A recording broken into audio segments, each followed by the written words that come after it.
Tuhan bersamamu. Inilah Injil suci menurut Santo Lukas.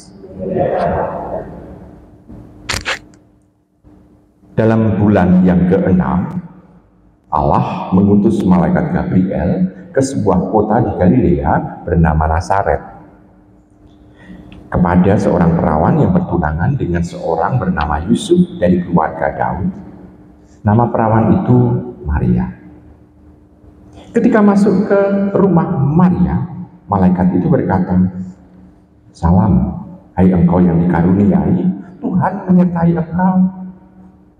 Maria terkejut mendengar perkataan itu, lalu bertanya dalam hati, "Apakah arti salam itu?" Kata malaikat kepadanya, "Jangan takut, hai Maria, sebab engkau beroleh kasih karunia di hadapan Allah.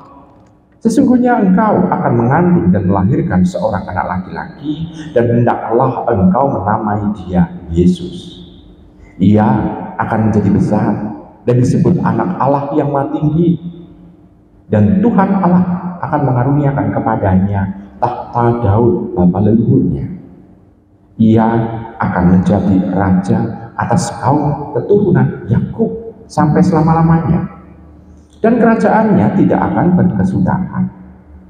Kata Maria kepada malaikat itu, "Bagaimana hal itu mungkin terjadi karena aku belum bersuami?" Jawab malaikat itu kepadanya, "Roh Kudus akan turun atasmu, dan kuasa Allah yang Maha Tinggi akan menaungi engkau. Sebab itu, anak yang akan kau lahirkan itu akan disebut Kudus, anak Allah. Dan sesungguhnya Elisabet, anakmu itu, ia pun sedang mengandung seorang anak laki-laki pada hari tuanya. Dan inilah bulan yang ke-6 bagi dia yang dikatakan mandul itu. Sebab bagi Allah tidak ada hal yang mustahil." Maka kata Maria, "Sesungguhnya aku ini hamba Tuhan. Terjadilah padaku menurut perkataan." Lalu malaikat itu meninggalkan Maria. Demikianlah sabda Tuhan. Ibu, Bapak, Saudari, terkasih dalam Tuhan, bacaan Injil ini mengingatkan kita akan Hari Raya Kabar Sukacita. Hari Raya Kabar Sukacita jatuh kapan? Ini bulan apa? Desember. Lalu kalau biasanya orang dikandung atau bayi dikandung itu berapa bulan? 9. Kalau begitu turun dikurangi 9 bulan, itu jadi bulan keberapa? Bulan ketiga kan kita. Tapi Kitab Suci mengatakan bulan yang ke-6. Berapa turun berarti bulan apa? Kalau kita Desember sekarang, November sampai bulan Maret, kita bisa melihat hari raya bulan Maret bagian akhir ya, Maret akhir. Biasanya itu hari raya apa? Maret, April gitu. Biasanya April atau Maret gitu ya. Biasanya hari raya apa? Paskah. Berarti kita bisa melihat pada saat Paskah itu mengingatkan Yahweh atau Elohim menyelamatkan bangsa terpilih dari pembuangan perbudakan. Betul ya? Dan disitulah pada saat itu malaikat Gabriel itu menemui Maria. Berarti kita bisa melihat bahwa kehadiran bayi yang dikandung oleh Maria itu juga membebaskan dari perbudakan menuju kepada tanah terjanji kita mana? Bukan Kanaan lagi, tetapi apa? Surga. Berarti kita bisa melihat bahwa ini kabar sukacitanya ini juga mengingatkan kita atau meneruskan juga kabar sukacita yang diwartakan dulu oleh Musa, mewartakan isinya itu pembebasan orang Israel menuju tanah terjanji Kanaan.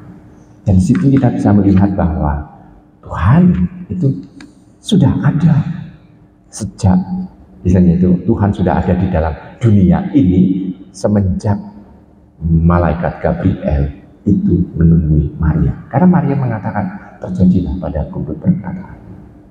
Berarti Roh Kudus ini bekerja karena Bunda Maria mau untuk diajak kerjasama. Ibu bapak saudara kasih. Jadi kita melihat bahwa kalau demikian kehadiran sang bayi ini tidak bisa dilepas dengan warta, bukan pertama-tama warta pertobatan, tetapi warta pembebasan. Lalu yang kedua, karya Tuhan, rencana Tuhan ini terjadi karena orangnya mau diajak kerjasama. Nah, sekarang kita bisa melihat, renungan mengenai Bunda Maria rendah hati, Bunda Maria yang mau setia, Bunda Maria itu sudah kita renungkan beberapa waktu yang lalu. Ya, nah sekarang bagi diri kita adalah aspek mau diajak untuk kerjasama.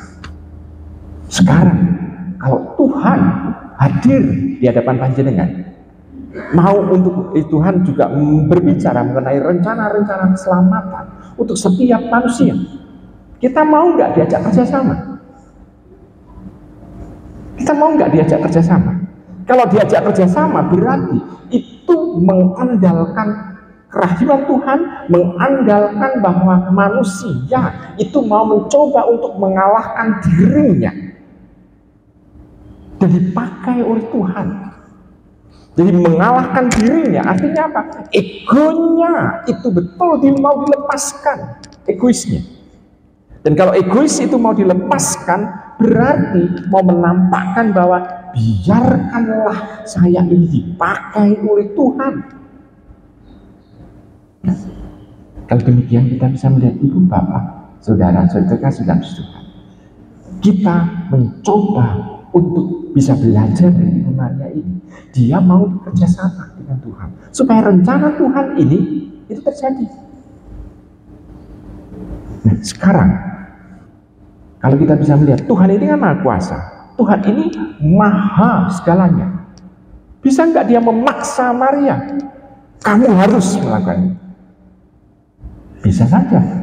Namun dalam melaksanakan kan ada rasa kepeksa. Kalau terpaksa bisa sempurna enggak rencana Tuhan? Pasti ego manusianya ini akan menghambat rencana Tuhan.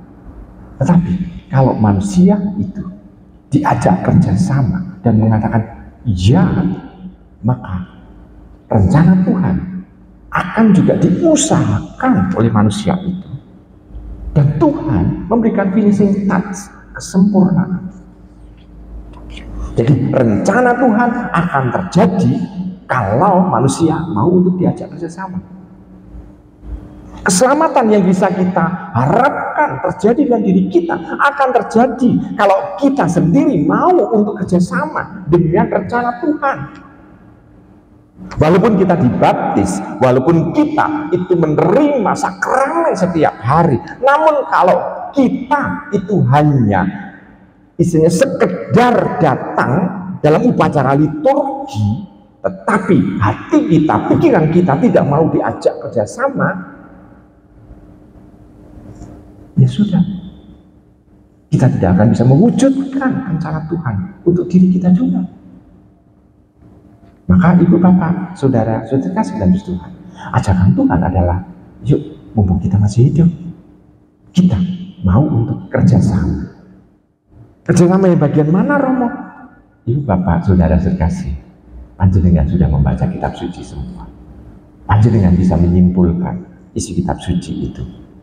Dari setiap perikopa itu pasti akan ada. Ini Tuhan mau merencanakan apa sih dengan sabda ini untuk saya? Maka kita tidak bisa membahas lagi, rencana Tuhan untuk saya itu apa? Panjenengan sudah tahu sendiri. Rencana Tuhan itu untuk apa? Dan juga kita harus belajar dari Ibu Maria. Ibu Maria enggak pernah yang namanya itu marah dengan Gabriel.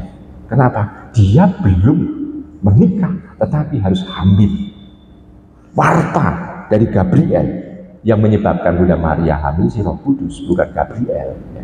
Tetapi dia marahnya kenapa? Karena warta itu,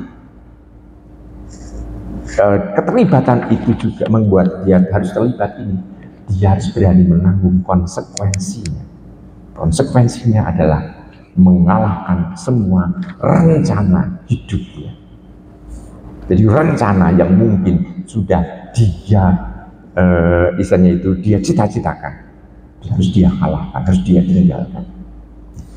Kalau demikian, keterlibatan kita dengan rencana Tuhan mengandung satu konsekuensi tersendiri untuk kita. Maka mari kita berani untuk melakukan itu, supaya rencana Tuhan tidak hanya terjadi pada Bunda Maria, Santo Yusuf, tetapi juga dalam kehidupan kita. Selamat merenungkan.